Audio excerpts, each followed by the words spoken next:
Tonight we're going to make chicken and brie pie for 4 people, and for this you're going to need 600 grams of chicken breast, 6 slices of bacon, 200 grams of brie, 500 grams of pastry and some tomato ketchup. Hello there. Okay, tonight we're going to make chicken and brie pie. So this is a really simple, straightforward dish. It's a lot more of an informal kind of a meal for your guests. It's really tasty and everyone's going to love it. So here we go.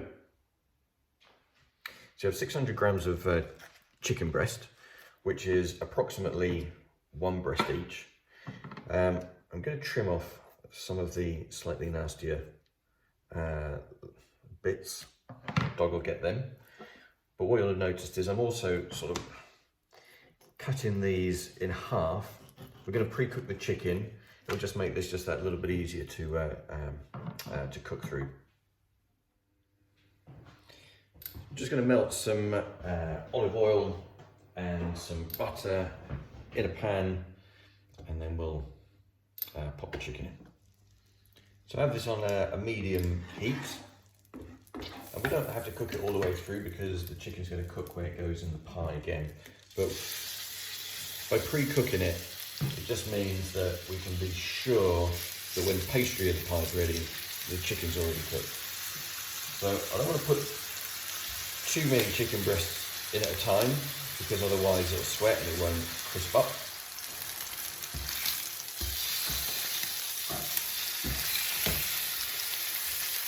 Like I said, you don't have to cook them all the way through. We're just going a little bit further than sealing them though.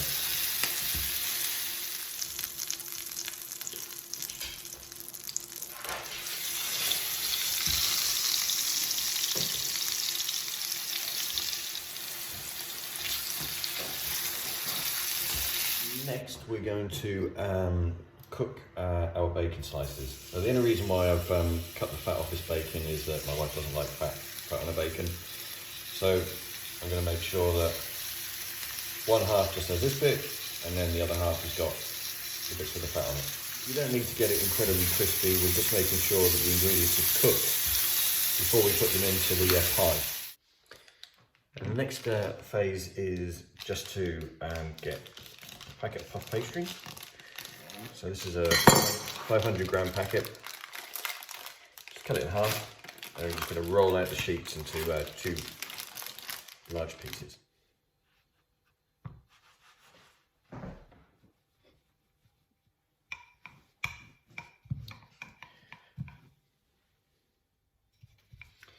Sheet number 2. So I've rolled out my 2 sheets. I put the first one, which is going to be my base, onto quite a large baking tray.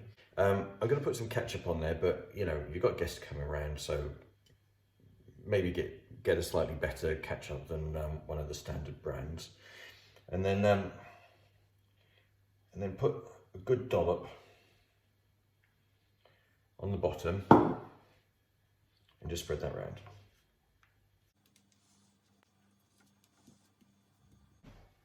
Okay, and then we're just going to lay out our chicken pieces. Now, the good thing is that these chicken pieces have cooled down, and I don't know if you can actually sort of see this. Let me get this a little bit closer. But there is a lot of juice in there that's come out. That's pretty good that you rested it, and it'll make sure our pie doesn't get too soggy. And then just lay these out as evenly as you can. And just try and make sure you've got a reasonable sized lip around the edge, because that's going to make it easier when we put the lid on. And the next thing I'm going to do is just get my brie, and I'm just going to cut it up into quite long strips, and then we'll put that on top of the chicken.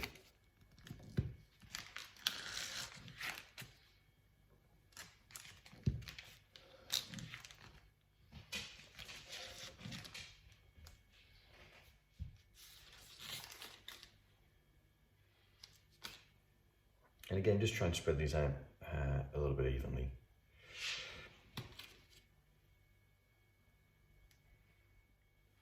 And then on top of that, we'll put our bacon. Okay, we're going to have to remember which bit, whereabouts we put the bacon with the fat on, so we don't get into trouble with the wife. Sorry, I'm going to get a little bit of milk. I'm just going to brush the edge here. And then that's going to help me seal the pie. You do get a little bit of leakage with this, so it's quite important to just get this sealed as best as you can. Okay, so got my pastry top. It's the best way round. I'm going to try and tuck this in as much as I can. Like I said, you will get a big crust with this, but it's more important to get this sealed up so you don't get a load of leakage. That's the corner.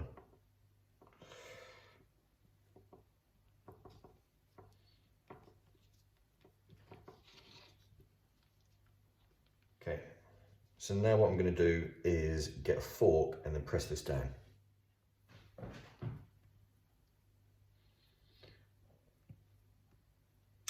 I mean, there are other ways of being able to seal a pie, but this one works for me.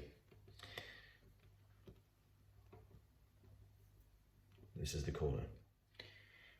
Okay, got that sealed up. Oh, which one was the corner? Oh, this was the corner.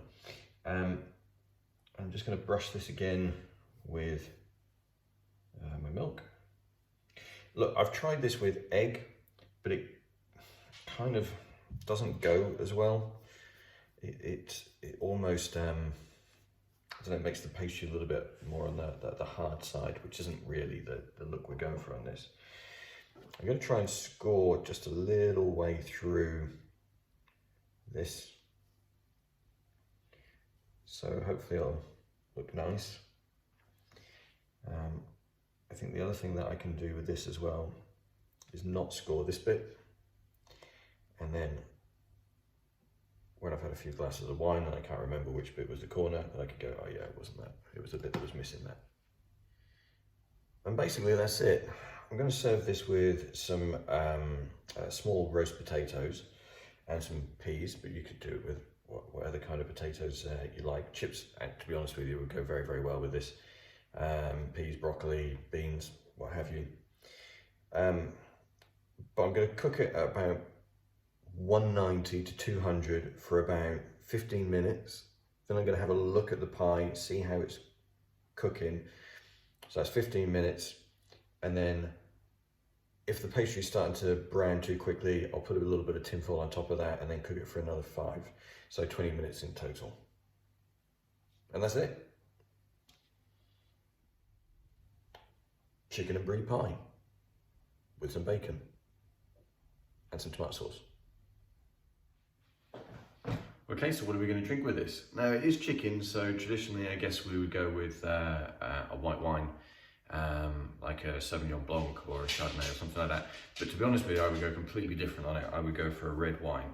Now, I'm going to serve this with Valpolicella with a Ripasso. It's Italian red wine, and it is lighter, so like a Pinot Noir actually would go very well with this as well.